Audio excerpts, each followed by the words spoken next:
ಪಕ್ಷದ ಕಾರ್ಯಕರ್ತರು ಸಂಘಟನೆಯ ಸೃಜನಾ ಅಭಿಯಾನದ ಮೂಲಕ ಪಕ್ಷದ ಕಾರ್ಯಕರ್ತರನ್ನು ಬಲಪಡಿಸಲಾಗುವುದು ಎಂದು ಕರ್ನಾಟಕ ವಿಜಯನಗರ ಜಿಲ್ಲೆ ಉಸ್ತುವಾರಿ ಮತ್ತು ತೆಲಂಗಾಣ ರಾಜ್ಯ ಸರ್ಕಾರದ ಸಲಹೆಗಾರ ಹರ್ಕರ್ ವೇಣುಗೋಪಾಲ್ ರಾವ್ ಹೇಳಿದರು. ಭಾನುವಾರ ನಗರದ ಪ್ರೆಸ್ ಕ್ಲಬ್ನಲ್ಲಿ ಸುದ್ದಿಗಾರರೊಂದಿಗೆ ಮಾತನಾಡಿದ ಅವರು, ಪಕ್ಷದ ಚಟುವಟಿಕೆ, ಶಾಸಕರ ಆಡಳಿತ ಮತ್ತು ಎಐಸಿಸಿ ನೇತೃತ್ವದ ಪಕ್ಷದ ಸಂಘಟನೆಗಾಗಿ ಮಾಹಿತಿ ಸಂಗ್ರಹಿಸಲು ವಿಜಯನಗರ ಜಿಲ್ಲೆ ವಿಧಾನಸಭಾ ಕ್ಷೇತ್ರಗಳಿಗೆ ಭೇಟಿ ನೀಡಲು ಸಂಘಟನಾ ಸೃಜನಾ ಅಭಿಯಾನವನ್ನು ಪ್ರಾರಂಭಿಸಲಾಗಿದೆ ಎಂದು ಹೇಳಿದರು. ಈ ತಿಂಗಳ 31ರವರೆಗೆ ಇಡೀ ರಾಜ್ಯದ ಮತ್ತು ಜಿಲ್ಲೆಯಲ್ಲಿ ಪ್ರವಾಸ ಮಾಡಿ ಅಭಿಯಾನವನ್ನು ಯಶಸ್ವಿಗೊಳಿಸಲಾಗುವುದು ಎಂದು ಅವರು ಹೇಳಿದರು. ಈ ಸಂದರ್ಭದಲ್ಲಿ ವಿಜಯನಗರ ಜಿಲ್ಲಾ ಕಾಂಗ್ರೆಸ್ ಸಮಿತಿ ಅಧ್ಯಕ್ಷ ಸಿರಾಜ್ ಶೇಖ್ ಮಾತನಾಡಿದರು.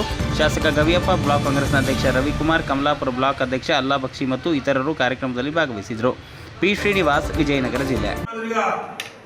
విద్యార్థులను కొట్టడం, మా నాయకుడైనటువంటి రాహుల్ గాంధీ గారి మీద దాడి చేయడం, దాని మీద దాన్ని పార్లమెంటు ద్వారా ప్రజాస్వామ్యయుతంగా ప్రజాస్వామ్య పద్ధతిలో కూడా మా నాయకత్వం రాహుల్ గాంధీ గారి నేతృత్వంలో యునైటెడ్ అయ్యి గౌరవ కర్ణాటక ముఖ్యమంత్రి డికే శివకుమార్ గారు కర్ణాటక నాయకత్వం కూడా ఈ చర్యల్లో కూడా అక్కడ ఢిల్లీలో పాల్గొనడం, ప్రభుత్వం దిగి వచ్చి ధర్మేంద్ర ప్రధాన్ రాజీనామా చేయడం, కాంగ్రెస్ పార్టీ యొక్క రాహుల్ గాంధీ గారి యొక్క కృషి, విద్యార్థుల యొక్క పోరాటం, దాని నిదర్శనమే ఈరోజు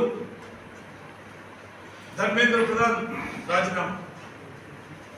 అంటే ఈ దేశం ప్రమాదకరమైనటువంటి పరిస్థితులకు పోయింది.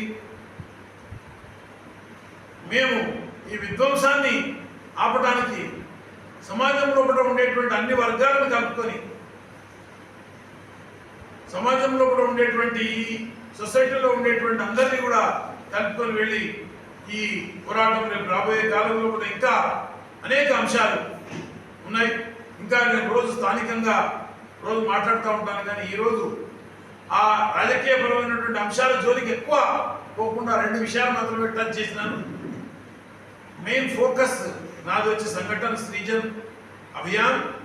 సంఘటన సృజన్ అభియాన్ని ఈ జిల్లాలో కూడా సక్సెస్ చేయడానికి మీడియా సహకారాన్ని నేను మిమ్మల్ని అందరినీ కూడా విజ్ఞప్తి చేస్తూ, అర్థిస్తూ, మిమ్మల్ని అందరినీ కూడా ప్రార్థన చేస్తూ